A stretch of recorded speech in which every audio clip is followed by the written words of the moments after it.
26-year-old Artavius Burnett was found unresponsive and ultimately declared dead by EMS today. The FBI was notified of his death.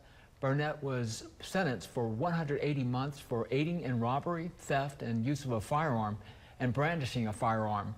Burnett's passing marks the second inmate death at FCI Pollock this month and the fourth one in a half-year time span. The Department of Justice confirming the death of an inmate at the medium security federal correctional facility in Pollock. 26-year-old Artavius Burnett was found unresponsive and ultimately declared dead by EMS today. The FBI was notified of his death. Burnett was sentenced for 180 months for aiding in robbery, theft, and use of a firearm and brandishing a firearm. Burnett's passing marks the second inmate death at FCI Pollock this month and the fourth one in a half-year time span. The Department of Justice confirming the death of an inmate at the medium security federal correctional facility in Pollock. 26-year-old Artavius Burnett was found unresponsive and ultimately declared dead by EMS today. The FBI was notified of his death. Burnett was sentenced for 180 months for aiding in robbery, theft, and use of a firearm and brandishing a firearm. Burnett's passing marks the second inmate death at FCI Pollock this month and the fourth one in a half-year time span. The Department of Justice confirming the death of an inmate at the medium security federal correctional facility in Pollock. 26-year-old Artavius Burnett was found unresponsive and ultimately declared dead by EMS today. The FBI was notified of his death. Burnett was sentenced for 180 months for aiding in robbery, theft, and use of a firearm and brandishing a firearm. Burnett's passing marks the second inmate death at FCI Pollock this month and the fourth one in a half-year time span. The Department of Justice confirming the death of an inmate at the medium security federal correctional facility in Pollock. 26-year-old Artavius Burnett was found unresponsive and ultimately declared dead by EMS today. The FBI was notified of his death.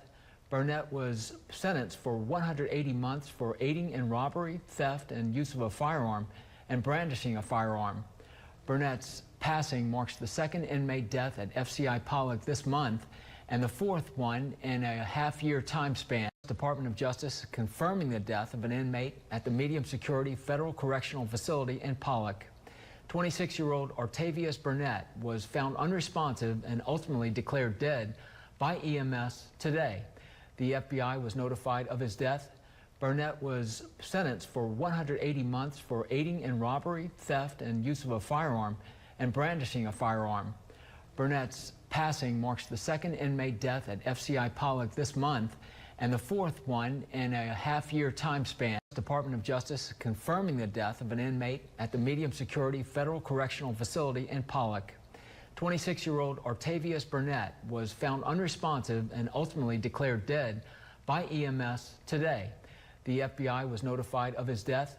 Burnett was sentenced for 180 months for aiding in robbery, theft, and use of a firearm and brandishing a firearm. Burnett's passing marks the second inmate death at FCI Pollock this month and the fourth one in a half-year time span. The Department of Justice confirming the death of an inmate at the medium security federal correctional facility in Pollock. 26-year-old Artavius Burnett was found unresponsive and ultimately declared dead by EMS today. The FBI was notified of his death. Burnett was sentenced for 180 months for aiding in robbery, theft, and use of a firearm and brandishing a firearm. Burnett's passing marks the second inmate death at FCI Pollock this month and the fourth one in a half-year time span. The Department of Justice confirming the death of an inmate at the medium security federal correctional facility in Pollock. All right, y'all hang on for about 2 or 3 more minutes. The caller about to join the live, I just talked to him. Dr. Samuel, he about to join the live, so he said give him about 2 or 3 minutes, and he gonna come join the live. We're gonna start from there. So y'all just hang tight for a few more minutes. Appreciate y'all. Department of Justice confirming the death of an inmate at the medium security federal correctional facility in Pollock. 26-year-old Artavius Burnett was found unresponsive and ultimately declared dead by EMS today. The FBI was notified of his death. Burnett was sentenced for 180 months for aiding in robbery, theft, and use of a firearm and brandishing a firearm. Burnett's passing marks the second inmate death at FCI Pollock this month and the fourth one in a half-year time span. The Department of Justice confirming the death of an inmate at the medium security federal correctional facility in Pollock. 26-year-old Artavius Burnett was found unresponsive and ultimately declared dead by EMS today. The FBI was notified of his death. Burnett was sentenced for 180 months for aiding in robbery, theft, and use of a firearm and brandishing a firearm. Burnett's passing marks the second inmate death at FCI Pollock this month and the fourth one in a half-year time span. The Department of Justice confirming the death of an inmate at the medium security federal correctional facility in Pollock. 26-year-old Artavius Burnett was found unresponsive and ultimately declared dead by EMS today. The FBI was notified of his death. Burnett was sentenced for 180 months for aiding in robbery, theft, and use of a firearm and brandishing a firearm. Burnett's passing marks the second inmate death at FCI Pollock this month and the fourth one in a half-year time span. The Department of Justice confirming the death of an inmate at the medium security federal correctional facility in Pollock. 26-year-old Artavius Burnett was found unresponsive and ultimately declared dead by EMS today. The FBI was notified of his death. Burnett was sentenced for 180 months for aiding in robbery, theft, and use of a firearm and brandishing a firearm. Burnett's passing marks the second inmate death at FCI Pollock this month and the fourth one in a half-year time span. The Department of Justice confirming the death of an inmate at the medium security federal correctional facility in Pollock. 26-year-old Artavius Burnett was found unresponsive and ultimately declared dead by EMS today. The FBI was notified of his death. Burnett was sentenced for 180 months for aiding in robbery, theft, and use of a firearm and brandishing a firearm. Burnett's passing marks the second inmate death at FCI Pollock this month and the fourth one in a half-year time span. The Department of Justice confirming the death of an inmate at the medium security federal correctional facility in Pollock. 26-year-old Artavius Burnett was found unresponsive and ultimately declared dead by EMS today. The FBI was notified of his death. Burnett was sentenced for 180 months for aiding in robbery, theft, and use of a firearm and brandishing a firearm. Burnett's passing marks the second inmate death at FCI Pollock this month and the fourth one in a half-year time span. The Department of Justice confirming the death of an inmate at the medium security federal correctional facility in Pollock. 26-year-old Artavius Burnett was found unresponsive and ultimately declared dead by EMS today. All right, before we get started, can y'all hear me? Let me know if y'all can hear me good. If you can hear me, type let me know in the comment. Cause I'm trying to make sure I'm coming, make sure I'm not lagging or anything like that. So if y'all can hear me good, let me know. Let me know in the comments. So if y'all can hear me good, let me know in the comments. Cause I just talked to the guy and he said give him a few minutes. He about to join the live in just a second. Make sure y'all share this live out because he got some information tonight that's gonna be new to me. Like this is my second interview. I did it. My first interview I done at the car show in San Antonio. So this is like literally my second interview or whatever. So we're gonna have some questions and all that kind of stuff, you know. So he gonna drop some information. You know, a lot of this information he gonna drop tonight gonna be new to me. So yeah, it's gonna he gonna drop some information that wasn't even released to the media. So yeah, it's gonna get juicy. So make sure y'all share this live out. Make sure y'all hit the like button as well. So I'm gonna once he join the live, I'm gonna ask him a few questions or whatever. Then I'm pretty much let him have the floor. Yeah, I'm gonna let Mr. Samuel have the floor. That's how we're gonna do that. So I'm not gonna be just. I'm gonna let him, you know, have the platform pretty much. Yeah, that's how we're gonna do that. But yeah, the guy is named Dr. Samuel Williams. Yeah, that's who we're interviewing. The brother of Artavius Burnett. So y'all see the clip that's been on loop. They've been looping. So yeah, we just gonna excuse me. Yeah, so that's really what we're doing. We just waiting. So I appreciate y'all for patiently waiting here with me. And we're gonna get this thing jumping in a few more minutes. So y'all just hang tight. I appreciate that. Department of Justice confirming the death of an inmate at the medium security federal correctional facility in Pollock. 26-year-old Artavius Burnett was found unresponsive and ultimately declared dead by EMS today. The FBI was notified of his death. Burnett was sentenced for 180 months for aiding in robbery, theft, and use of a firearm and brandishing a firearm. Burnett's passing marks the second inmate death at FCI Pollock. All right, you about to join? Excuse me, right now.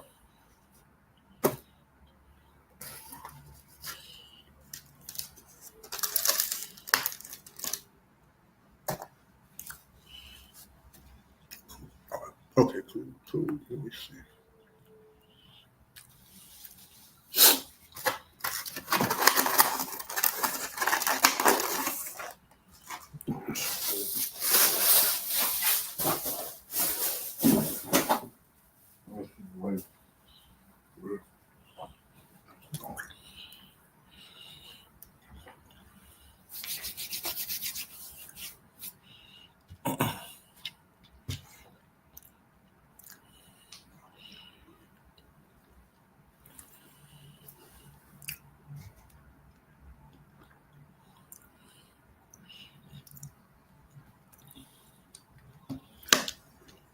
Y'all hang tight. He joining me live right now.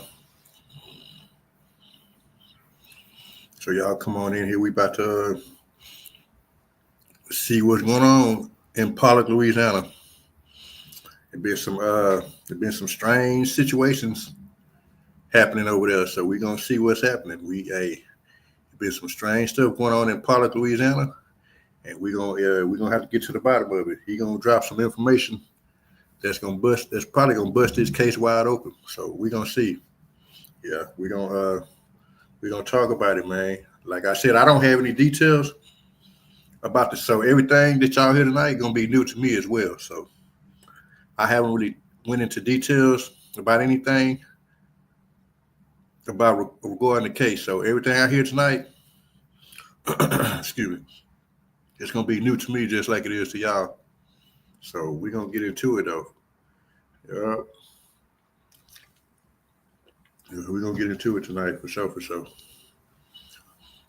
I just talked to him on the phone, so I'm just waiting on him to join the live. Yep, and that's what we're gonna do, man. I appreciate y'all for tuning in. Hit that like button, make sure you share the content, share this out. What we want to do is get his message out there, because the media seem to pick and choose. The mainstream media seem to pick and choose on stories that they want to expose. So we pretty much over here, we got to build our own platform. It seems like, to get the stories out there that the media don't want to talk about. We all know Big Brother control the media. So if we could get enough people to if we could get enough attention to this story, maybe we could change some things, get some laws changed, stuff like that, because we all know Big Brother is like, they're gonna do their own thing. So yeah, we're gonna chop it up though. We're gonna see what he's talking about. Yeah, we're gonna see what's going on tonight.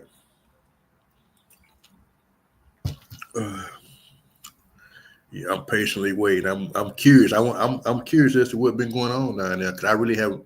Truth be told, I haven't really been following what's going on over there in the feds. So all this information is going to be brand new to me. So yeah, we just waiting. I'm waiting on him to join the live, man. We got 4 people in here. Make sure y'all hit that like button. We're gonna chop it up, man. We got 5 people in here. Yeah, we about to interview, about to get started. I just talked to the guy. He had just got home when I called him, whatever. So yeah, he about to join the live. So yeah, we got it. We about to get it cracking up in here. Yeah, we gonna get it. We gonna get it cracking for sure. Let me check the comments. Hold on. Okay. Let me send it to you. I'm about to send it to you right now. Right now. Hold on. Stand by. Hold on. I'm gonna send it to you. Invite. I'm gonna put it in the comments so you'll be able to click on it. Copy. Okay. I'm click on this link right here.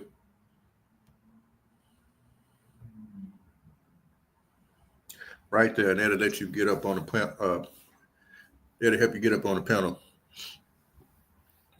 It'll let you join. My bad. Yes, sir. I didn't even see you right there. My bad.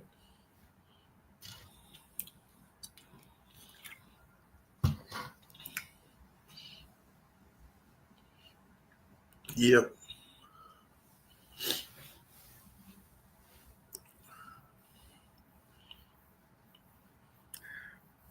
But yeah,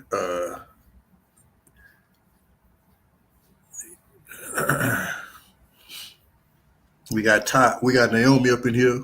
Make sure you share this out, Naomi, if you don't mind. We trying to help get Mr. Samuel's story out there, because they seem to overlook. They seem to pick and choose.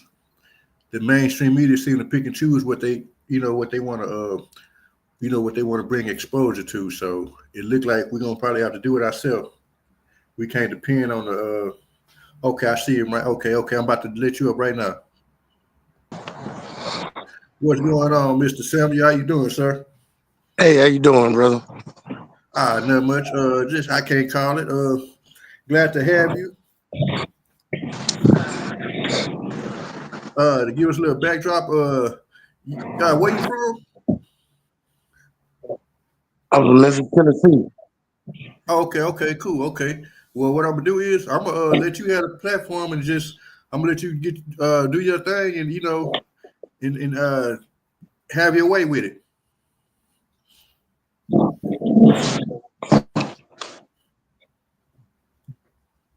Hey, can you hear me? Yes, sir. I can hear you. All right. I'm just trying to get my lighting and everything together. Oh yeah. Take your time. Okay. All right. Can you see me? Yes, sir. Okay. All right. How you doing, brother? My name is Samuel Williams, and Artavius Burnett. He was actually my little brother, my nephew, but he was raised as my little brother because my mom adopted him when he was a baby. He was serving a 180-month sentence out in Pollock, Louisiana. And on the morning of February 18th, I received a text message from my mom while I was at work. And she said, call me ASAP, Tay gone. And I'm thinking maybe he was transferred to another facility because throughout the years, he had walked down 8 years of his sentence so far, but he had did the majority of it in Yazoo, Mississippi. And so during a race ride out there, some things happened and he was transferred to Pollock FCI in Louisiana back in September. Okay. You're right, September 2024. So come February 18th, I get the text from my mom to call her ASAP, said take on. So I got off my computer and I called her and I was like, hey, mom, what's going on? And I heard her crying and she was like, Tay dead. And I said, what? I was like, what you mean? And she was like, he gone, Sam. They found him dead in his cell this morning. And before she could finish, I literally threw my phone to my boss. I was like, talk to my mom, because she didn't say what I think she just said. And so I called my cousin Jarvis at the time, and I told him, hey, can you get over there to my mom's house or whatever? He was like, what's going on? But I'm so, out of my head at this time, I just kind of blacked out at that time. And so my boss son and my manager, they literally had to pick me up and put him in his vehicle and take me home. Oh wow. So by the time I got there, my cousin, he was there, my sister, all of them, they were there. And so my sister, she ended up getting a call. Now it was an anonymous call. The guy kind of found out he actually works there at the facility. And he said that he was good friends with Tay. They were actually Muslim brothers. And he said that, the report that my mother got, because she was told that he committed suicide, he hung himself in his cell. Well, come to find out that, he's been the fourth inmate in 6 months to be killed there. And so there's a lot going on. So he started explaining to me and my mom, we had on speakerphone, that something was different about Tay. He started smearing feces all over himself. He didn't want anybody to touch him, not the CEOs or anybody. He wouldn't allow anybody but him to touch him. And he said that he spoke with him on the 17th of February. And he was telling him, hey, man, you can't keep doing this to yourself. You got to keep yourself clean. And so that's when Tay told him, hey, man, you got to help me. You got to get me out of here. They're about to kill me. So, of course, being an employee at, a correctional facility, they get things that happen. So, he took a report of it and he had Tay moved to suicide watch. No, they moved him, to medical first, then suicide watch. Okay. So they wasn't supposed to take him off suicide watch or anything. So the guy that contacted us, he told us that he got off work that night, and he said when he came in on the 18th that morning, he said one of his coworkers was crying, and he asked her, like, why are you crying? What's wrong? And she was like, your friend dead. And he said he knew right then who she was talking about. And he said as she was telling him, they brought Tay out on the stretcher, and he was naked, and he said that, he didn't hang himself. And my mom was like, what do you mean? And he said, well, I saw his body. He said that he was badly beaten and his neck was broke. And they're trying to cover it up, saying that he hung himself. Wow. So that's crazy. Yeah. So I've been kind of doing a little research, tapping a few resources, but today the guy contacted his sister, and he texted her and told her what actually happened without telling everything. But he said that he's willing to testify. We get a lawyer, we can request the video footage of everything, because everything is filmed in that facility. But he told her that they call it the slaughterhouse of the South. That's what they call Pollock correctional facility there, the feds. And what's been apparently going on, the warden is in on it, the CEO's in on it, the captain in on it. They making a lot of the inmates fight to the death. Wow. And if they don't, the CEO, they'll kill them. And they'll cover your death up, and you'll just be another number. That's crazy. Were y'all able to get a copy of like the autopsy report or anything? Well, his body just made it here a few days ago. Now, mind you, he was killed February 18th. It is now past March 5th. So it just happened. Yeah, February 18th. Oh, wow. See, I thought this was, oh, wow. Okay. I'm going to let you continue. Well, see, when he died, they didn't even tell us. So to be honest, we don't actually know when he died. They Right. how we actually found out the family is because my sister, she saw something on social media on Facebook. Mm-hmm. And so, it had aired on the news and everything by this point. Like, no one from the facility contacted my mom.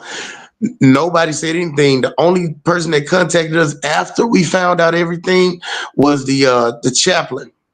Oh He, wow. he he contacted my mom just to give her his condolences, but we were Mm. never contacted by the warden or whoever's supposed to make that phone call before any of this even made the news or anything.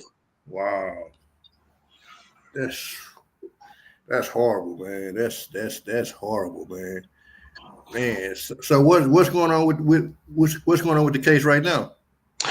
So I mean, everything is fresh. Like, as far as we know, the FBI has gotten involved Mm-hmm. because it's way too many inmates dying down there now.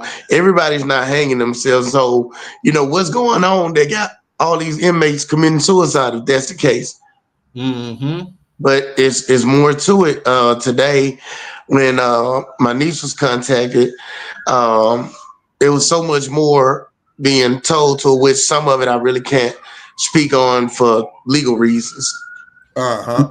But you know, um, Pollock, Louisiana, their federal correctional institute, they down there killing the inmates. If you have family down at Pollock Correction, Pollock, whichever one you pronounce it as, you have family down there, check on them on the regular. Because, Tay, he went in when he was 18. He was only 26. His birthday is next month on the 8th. He only had 28 months left. Wow. I can't even I'm trying to wrap my head around it, man. That's crazy. And what is going on with these USPs? Because I heard that, like, the one in Beaumont, they call it Bloody Beaumont. Yeah, Bloody Beaumont, yeah. So they've been having problems going on in these USP facilities for a while now. That's what it seemed like. Hmm. I've been hearing about, like, the crime and the corruption going on in there, the riots, the whites versus blacks versus Hispanics. So I guess it's just like a huge problem going on with that right now. Yeah, see, the thing was, before he was transferred to Pollock, like I said, he had walked down 8 years in Yazoo. They got Okay. different cars. You got the Memphis car, you got the DC car, the Mm-hmm. Louisiana car. So he was protected under the Memphis car in Okay. Yazoo, Mississippi. So But I didn't mean to cut you off. So if you out of Memphis, they have their own car.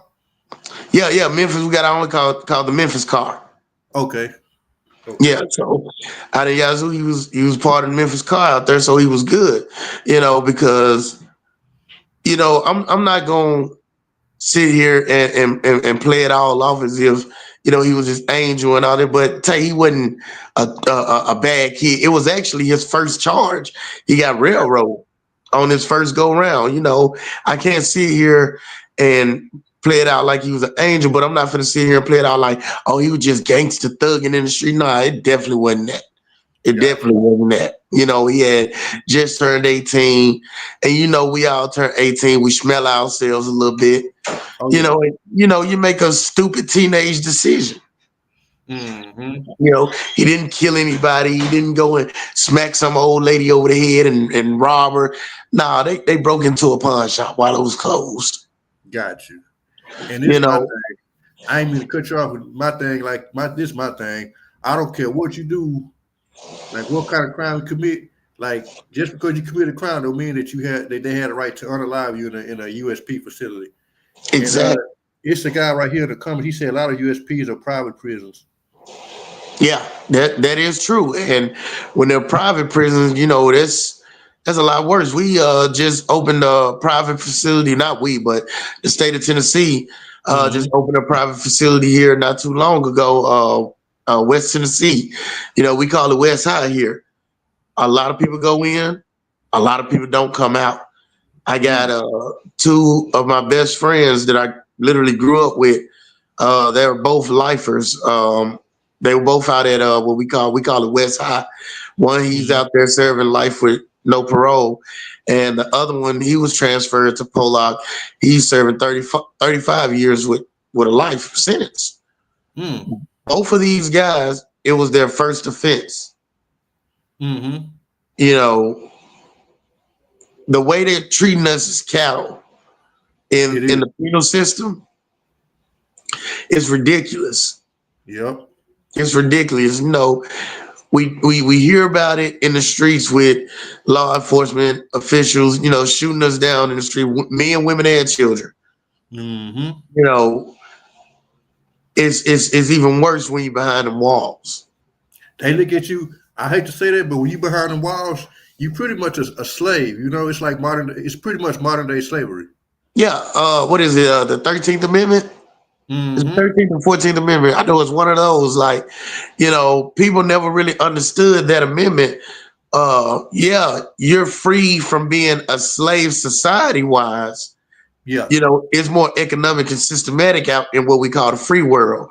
But penitentiary, you're a slave. It says that in that amendment. That's facts. That's facts.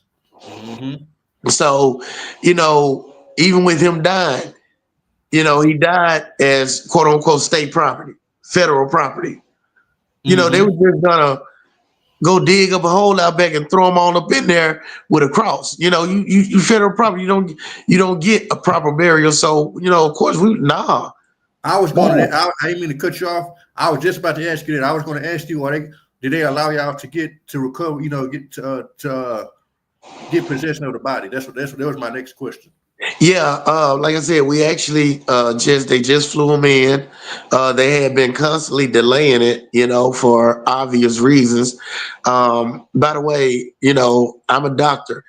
I do autopsies for a living. Okay, Got it. Okay. so I promised my mother and my sister that I would put them on my table, Mm-hmm. but for legal reasons, as they put it, is a conflict of interest.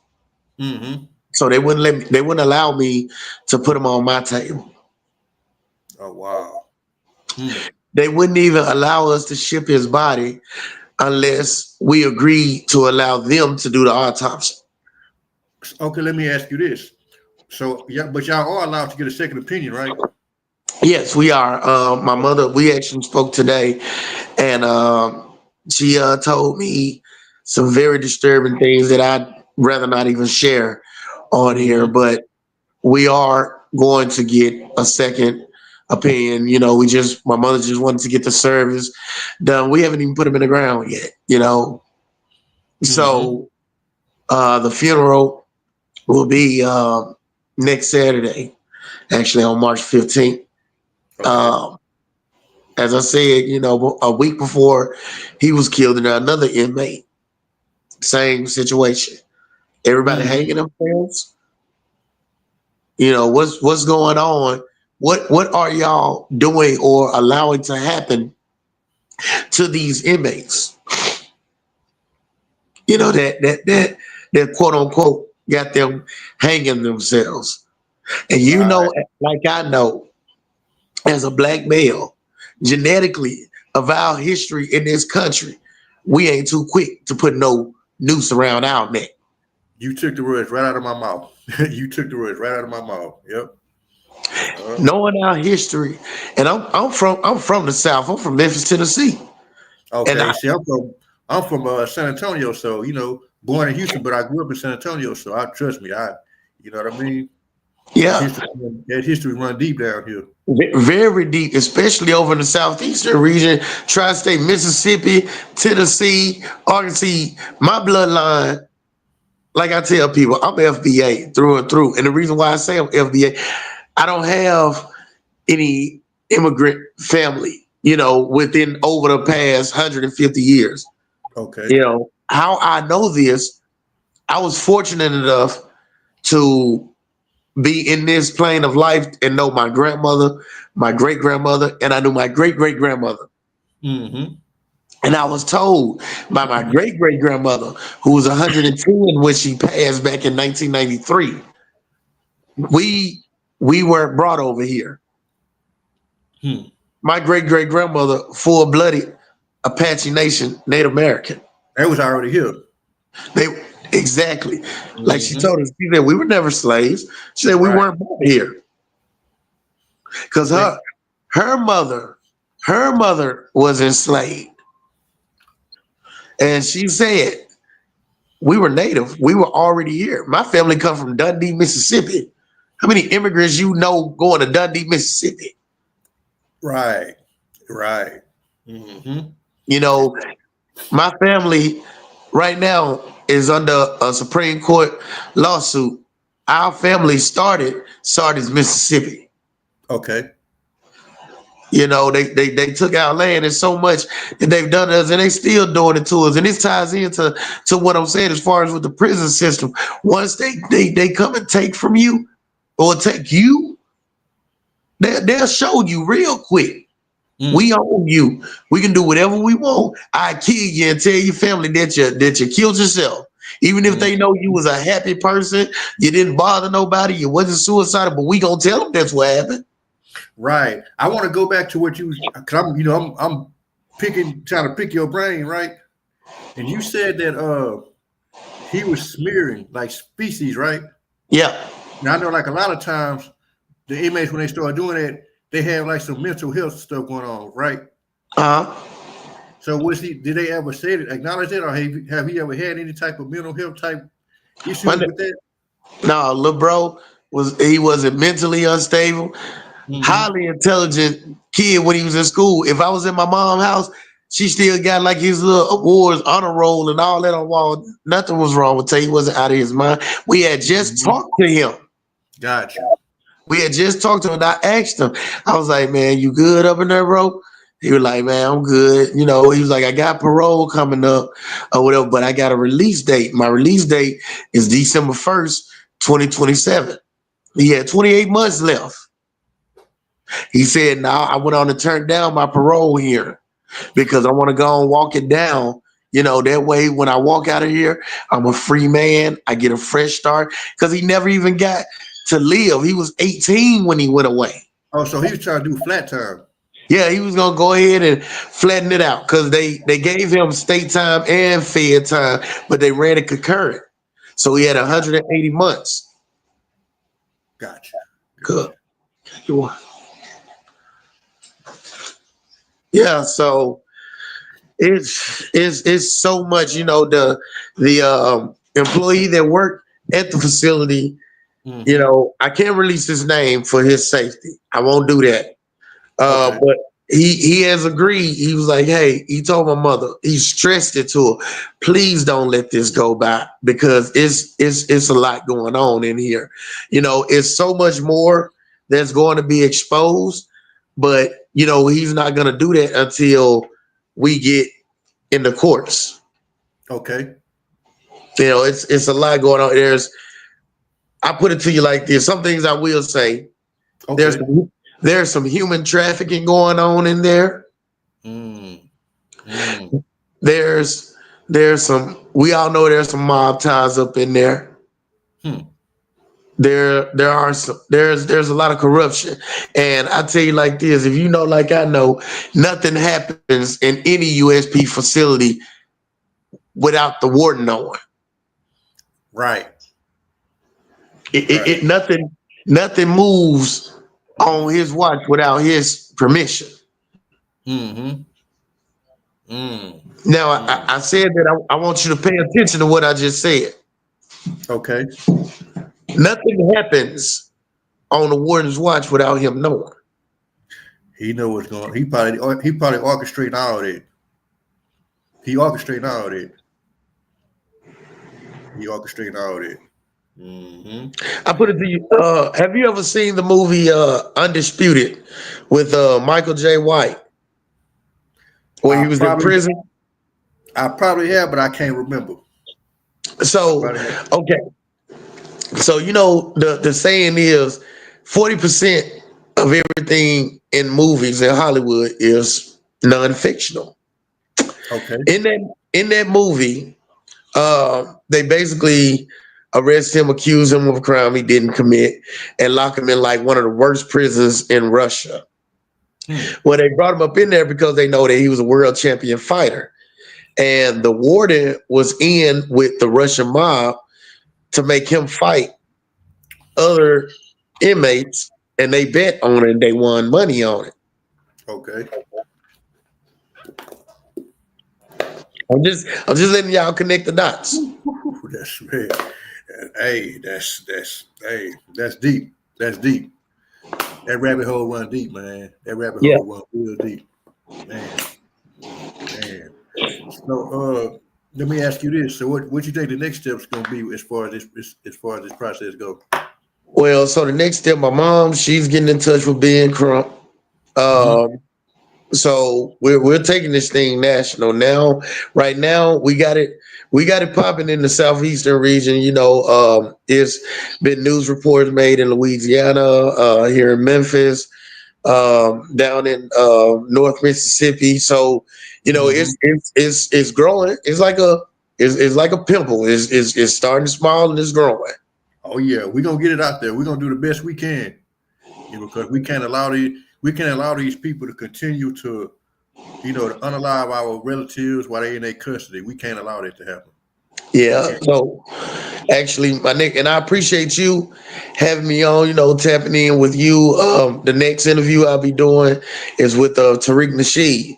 Like, okay. I'm taking it all the way because, you never really feel the fire until it really hit home. Yes, sir. And everybody, we say we care about each other and we protest and we leave our comments on in there, but when it hit home, when it's in your household, it hit different. And your family member, your loved one, your brother, your daddy, your mama were taken out by the people that we got to pay our taxes to. I go to work every day. And you taken out by the people that's supposed to be protect and serve. Right. Even with him being in that facility, it is their job to provide him security to make sure he come in, do his time, do what he's supposed to do, and go home. But we know it don't work like that. Yep, you're so right. You're so right. Man, it's sickening. They don't value us. They don't value our lives at all. They don't value our lives. Mike told us in 95 they don't care about us. Pac told us in 92 they don't give a F about us. Like, come on, man. Like I said, a lot of people, they take me as, I meet people, I do seminars, and a lot of people take it as, oh, okay, I'm another one of those corny brothers from suburbia somewhere that don't know what's going on, and that couldn't be further from the truth. I'm from South Memphis. Shit, me and Dolph went to school together. Okay. You know what I'm saying? Like, I come from this. Exactly. That's how they take me as I like, because I kind of, I try to be the voice for the people, and I try to advocate for those that can't really just speak for themselves. And so I kind of get viewed the same way. But I grew up on the east side of San Antonio, and everybody know that it was just, man, there was like a gang infested area growing up in the early 90s and early 2000s. So yeah, I feel you, bro. I know exactly where you're coming from. Yeah, and they look at us right now with Memphis being on fire the way it is with not only the music scene but with the crime rate. Things has been out of whack for Memphis. I want to be one of the first people to put it out there because there's a lot of people in my city ain't keeping it real. You know what I'm saying? Like, a lot of them thriving off of this, the tragedy that's going on in the city. But I'll be the first one to keep it real. Memphis ain't always been violent like that. It didn't get crazy here. And if you're from Louisiana, shout out to you. I got some people there. Much love to them. But after Hurricane Katrina and a lot of the refugees came here, Memphis got turned up after that. Okay. Huh. Yeah, it got turned up here. I'm born and raised Memphis, Tennessee. Okay. From birth until I was 18. Okay. I never left the city of Memphis until I joined the military in 2003 when I was 18. So, and I'm currently here in Memphis. I just moved back 2 years ago. Oh, okay. Thank you for your service, man. I appreciate that. Yes, I sir. appreciate Yes, that. sir. You know, I've been around the globe 4 times. I've been to all 50 states. Okay. I, Okay. from Fort Leonard Wood, Missouri, Fort Bragg to Fort Benning. I've been all over, and no matter where I go, people ask me, where you from? I'm from Memphis, Okay. man. You know, Okay. oh, Mm-hmm. oh man, at one point in my life, when people ask me where I was from, I tell them I'm from Memphis. They instantly ask, "Oh man, what you know about hustle and flow? What you know about that 3-6?" Oh yeah. Like Uh-huh. yeah. But Oh yeah. now it's like people, where you from? I'm from Memphis. Man, y'all crazy as hell out there. Like it's not. Right. It's not the Memphians. We gonna call it what it is. Just like T.I. and them say down in Atlanta, man. These ain't Atlantans down here. Mm-hmm. Got you. There's Okay. not Memphians that's tearing our city up. If you really, Mm-hmm. if you really go and do the research on a lot of the major crimes that have happened here, Mm-hmm. like the one kid that did the mass murdering a couple years here, he, he's not even from Memphis. Oh He, wow. he wasn't born and raised here. Like that's not of our lineage. Mm-hmm. So it's like a lot of stuff get covered up because they automatically look at, oh, okay, Tay, he was 26, he was in the Fed. Oh, he was one of them YNs. He probably, like, nah, he wasn't even that type of kid. Yeah, he made a bad decision when he was 18. It shouldn't cause you a death sentence. Exactly. Yeah, exactly. If he was sentenced to death, there's no reason he should have died in that facility. Like there's no Exactly. reason for that. Yep. Mm-hmm. This somebody I didn't mean to cut you off. Somebody, you have a YouTube channel? Uh, I don't have a YouTube channel. I'm actually working on putting together a podcast because I got some Okay. other things that I'm actually gonna be promoting. Starting my own company. Is basically I'm really gonna teach our community real financial literacy without the gimmicks and the buy this book for $99. Nah, I'm That's what bringing free game. That's what we need. I didn't mean to cut you off or nothing like that, but I was going live earlier. I was talking about how we need to figure out solutions because we can't allow this drill music and stuff like this to continue to poison our communities and poison our youth. I kind of went live. I erased it or whatever because it was kind of choppy.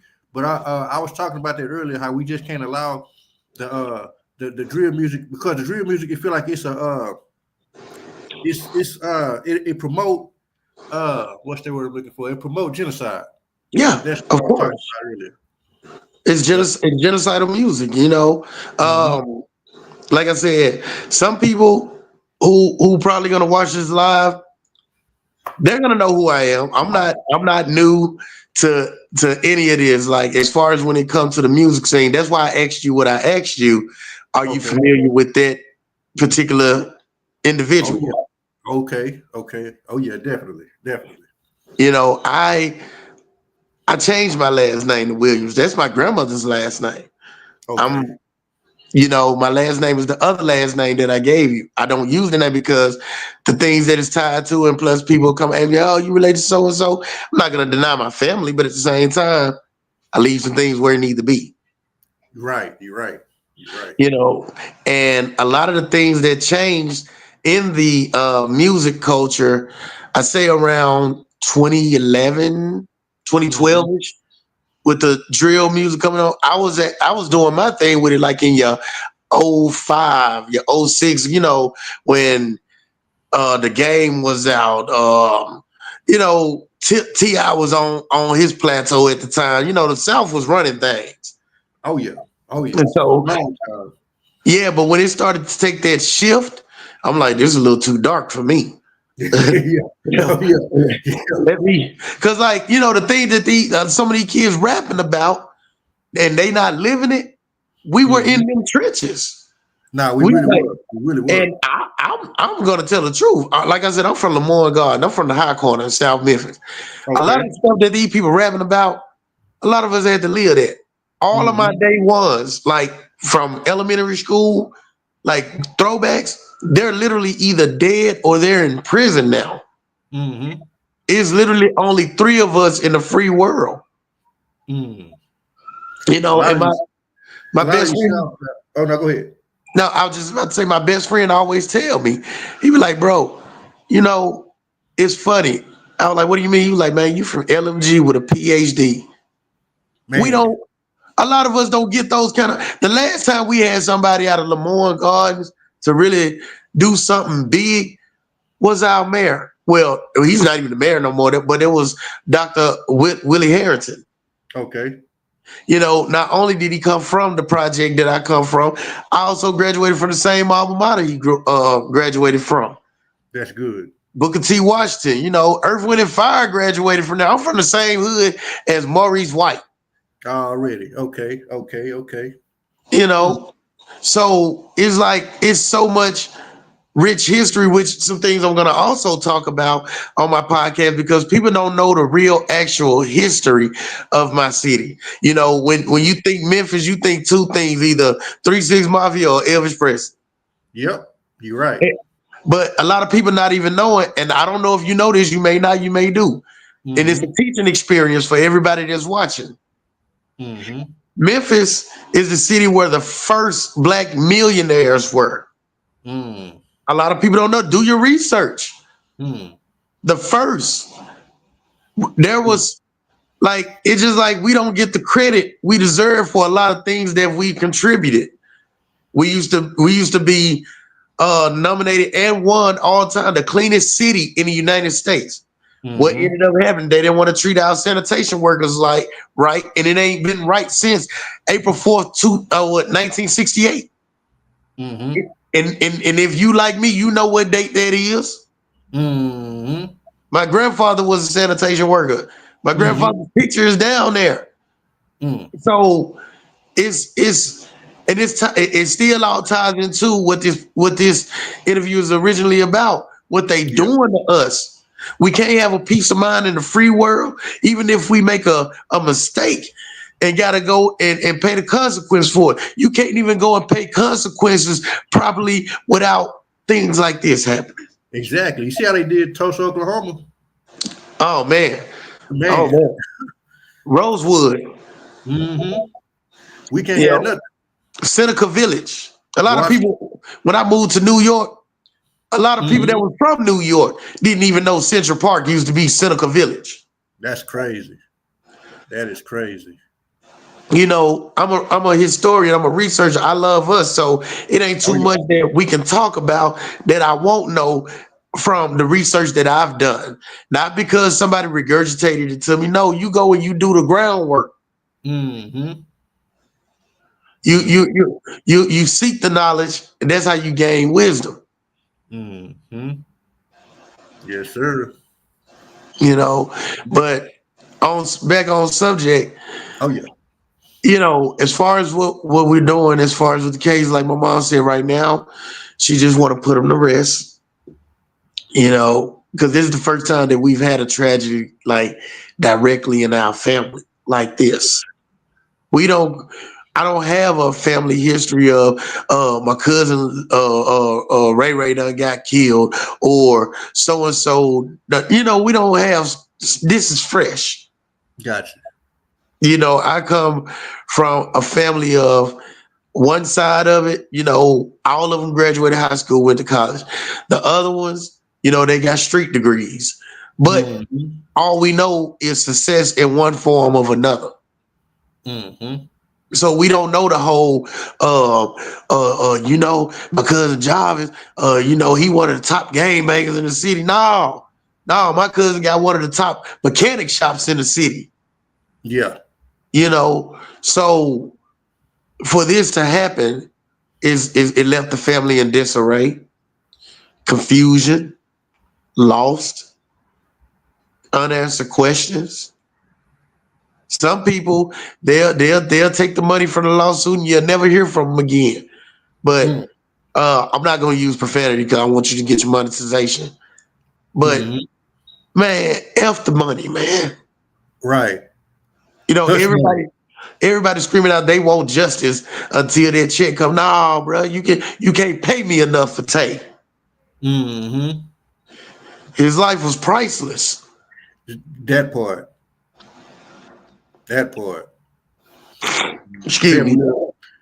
Oh no, you good over here, bro. You good, man. I gotta send you my condolences, bro.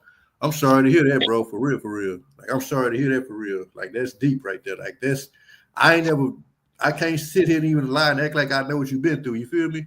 Cause I've never had a relative, I never had nothing happen like that to a relative up in mine in the correctional facility. I have had plenty of my family members go through the Texas Department of Criminal Justice, but nothing like that ever happened. So I can only imagine what you're going through, bro. And I definitely got to send you my condolences for real, bro. Like for real, for real. You know what I'm saying? You make sure you keep your head up, bro, and keep on pushing, man. And don't let these people, you know, they don't want to see us push ahead. You feel me? Right. And God gonna bless you, bro. Like for real, for real. Y'all gonna come out on top, man. Like nah, for real. We can't. That's why I say we can't continue to just sit in. We can't continue to sit in silence. That's why I made it a point. Like I know I may not have the biggest channel, but even I don't care if it's just 50 people. If they watch, they'll share the story. They'll share your story and get the word out there. You know what I'm saying? Because we can't just sit back and allow these people to unalive our relatives. You just, you know, and let them sweep it under the rug. We can't do that.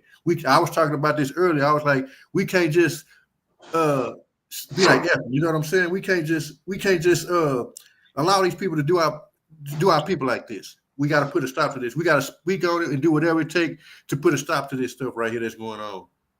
Right. Oh, and I do want to say this, and this is a message for our people, Mm-hmm. and I'm talking directly to us.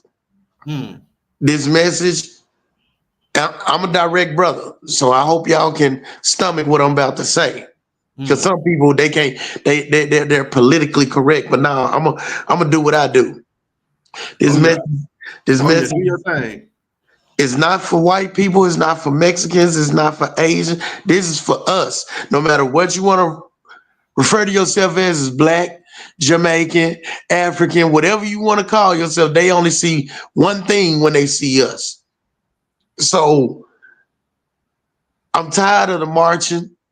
I'm tired of the average rap song that come out about social justice. I'm tired of all that. Man, I done lost homies because of the color that they had on. I done lost partners because of the brand of clothing that they wear.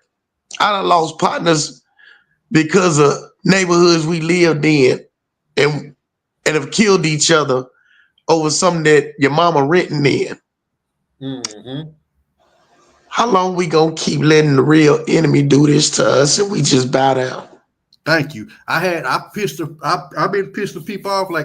This is really my first time to really start going live and speaking on the issues that are affecting our communities.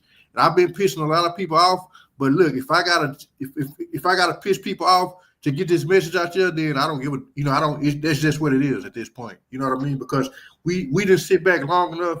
We didn't sit back and been quiet long enough and allowed this stuff to go on and not said anything and be like, you know what, we can't allow. What we can't do is allow this stuff to become normal. We can't normalize stuff like this. We got to speak on it. You know what I'm saying? We gotta bring awareness to this stuff. We can no longer sit back and allow this stuff to go on, because if we allow it to go on, they're gonna continue to do it. Exactly. I totally agree with you, man. That's why I said, you know, he's the fourth inmate in 6 months. He was the second inmate in February, you know, and it can't keep happening. It can't keep happening. You know, that Ogun spirit got to come out. It got to, and if you're familiar with it, that Ogun spirit, OGUN, do your research, tap into who we really are. And that's not speaking on, I don't know, IUIC or Christianity or like myself, I'm Muslim. That's not speaking on that, man. Tap into who we really are. There you go. And I promise, man, the minute we all get in tune with each other, man, all this gonna stop. But until then, we're in a continuous cycle. You still stuck in the matrix. We gotta break that cycle, bro. We got to. I was just, bro, I promise you right here. I was talking about this earlier. I said we gotta break this cycle, because we can't just, and people get mad when we talk, a lot of people get mad when we talk about stuff like this, uplifting the community, breaking the cycle, breaking the chains that are on our brains and stuff like that. A lot of people get mad. They don't want to hear this kind of talk. They want to hear that old, that other stuff. You know what I'm saying? Well, I mean, I bring it home. I know that, but I bring it home by saying this. When they quote unquote freed the slaves, house niggas was freed too. Yep. Sambos were freed too. There was some of them that'll go and tell Master what Harriet Tubman and them were trying to do. Yeah. Better take that and apply that to modern day. It's everybody don't want to see you happy. Everybody don't want to see you thrive. Everybody don't want to see you, doing good. My mama got this saying where she say, you got people out there that don't want to see you bad. They just don't want to see you doing better than them. There you go. Yep. And that was applied to your own family. So my granddaddy used to tell me all the time, boy, you should be glad that your cousin crossed you. You should be glad that your brother violated you. Why granddaddy, you tripping? Nah, because once you learn that even the closest to you can hit your weak spot, then you know how to go out in the world and conduct yourself with strangers. I was like, that's cold thing. What? That's deep. I didn't look at it like that. My granddad is still alive to this day. God bless him. He's 108 years old, man. Why would I not take that knowledge? You're right. We got it. And a lot of people, they don't want to hear that wisdom from the old folk. A lot of people don't want to hear that. That's part of the problem. I tell you what's crazy. Right now, we're so much at a war with ourselves right now. The YGs ain't even respecting the OGs. Why is that they actually like, because the older crowd, they didn't hand us the torch and all that. And I'm gonna tell you what the real problem is. First of all, if you like me in my age group, I'll be 40 in June. Oh yeah, see, I'm 44. See, I had a real big mama. My grandmama was 60 years older than me. You see what I'm saying? Now your grandmama may be 25 years older than you. There you go. You see the shift and divide there. When you got your grandmama on your grandmama, your mama, and you all on TikTok, and y'all doing TikTok twerk challenges together. There you go. Yep. Hold on. I ain't gonna just check the sisters because I'm gonna check the brothers too. Oh yeah, you better say that. Hey, that's that truth talk. Hey, that's that truth talk. Come on.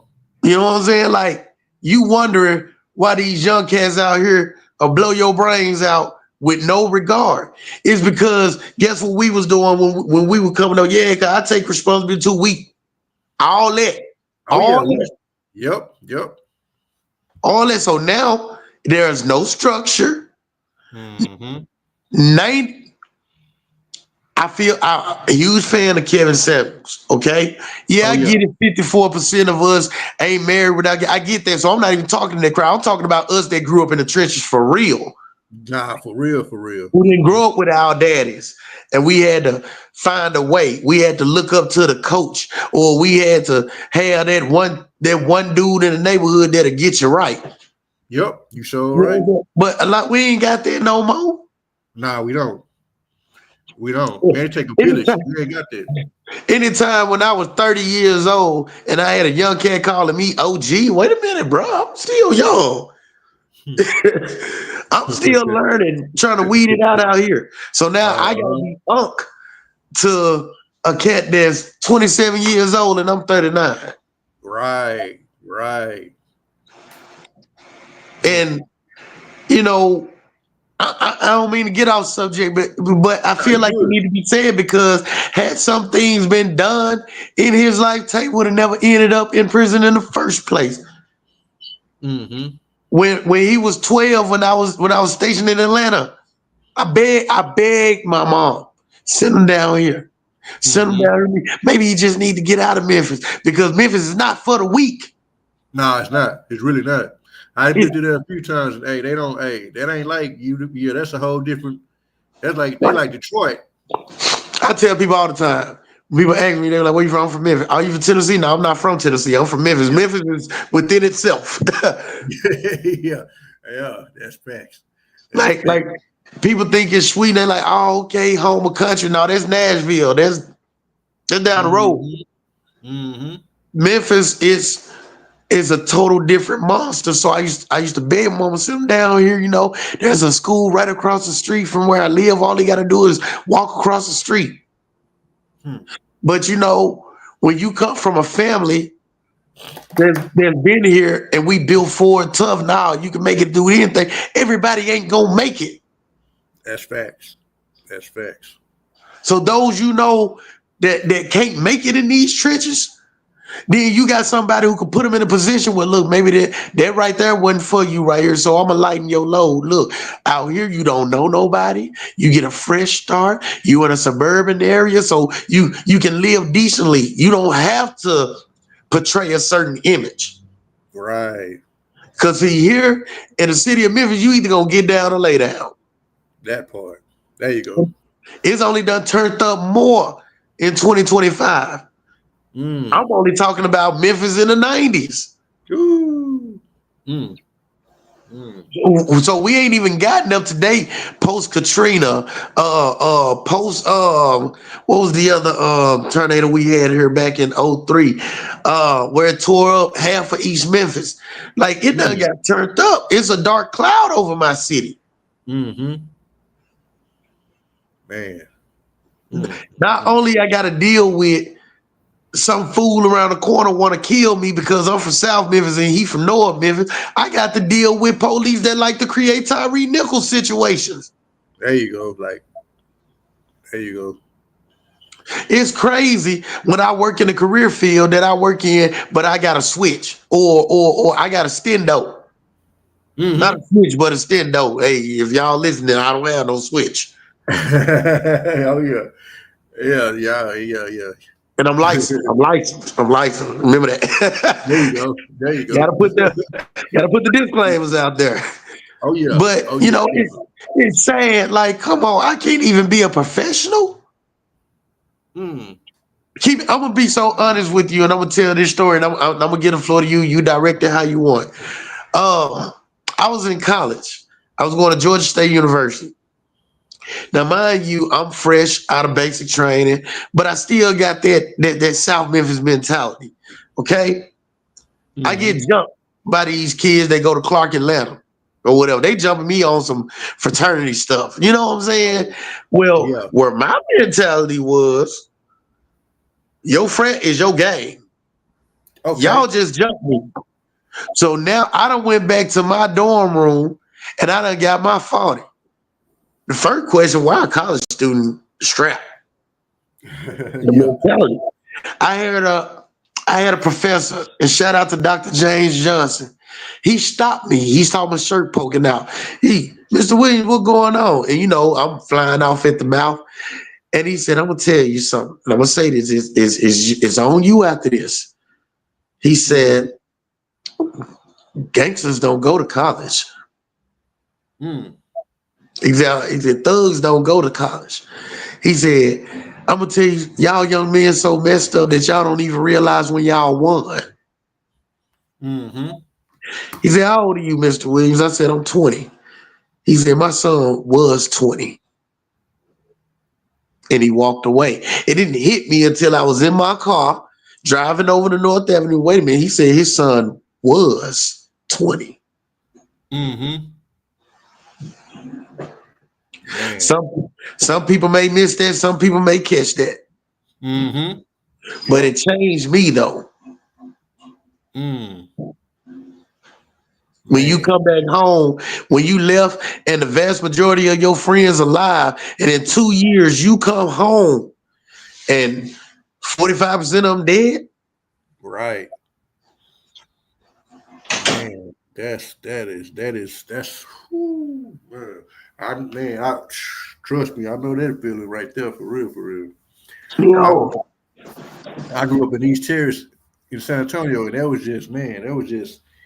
that area was so gang infested. So man, it was just, you could even wear certain colors, and you know how they go. Right. Can't even go to certain neighborhoods with certain colors on. That typical inner city BS. That's what I call it. Yeah. Yeah. Man, we pushing forward, not just for Tay, but like I said, you got other inmates that have died in that facility. This may be the spark for a even bigger explosion. Yeah, we got to get it out there. We can't let these people continue to do this to our relatives, our family members, and all that. You know, we gotta say something. Even if it take us being a voice, hey, we at least we trying. You know what I mean? At least we I trying. appreciate that because I'm definitely going to keep you updated Definitely. on everything as we go forward. Okay. Definitely do that. Mm-hmm. I definitely appreciate you for coming on the show and everything. I'm trying, like I said, we gonna. And if you ever want to come back on the show and we do it whenever you want to get a message out there, just let me know. You got my number. You and I got you locked in and everything. I appreciate you, brother. Yes, sir. Yes, sir. And I appreciate you. and if anybody that's watching have any questions, just drop them in the comments or whatever while we still on the interview. So that's we're gonna do it like that. And if you have anything else or you want to just anything else you want to put out there, uh, just let me know. And if not, I would I won't hold you up and nothing like that because I know you going through your situation. I appreciate that. Like I said, coming up in the future within the next few months, I have my own podcast called IFE TV. Definitely going to want to do some collaboration with you in the future. Um, going to be teaching some financial literacy, touching on some things that's going on in the inner city community. How can we rebuild? Um, just it's gonna be so much more going on. So, I just want to keep in tune with everybody. But right now, I just want to put my little bro to rest.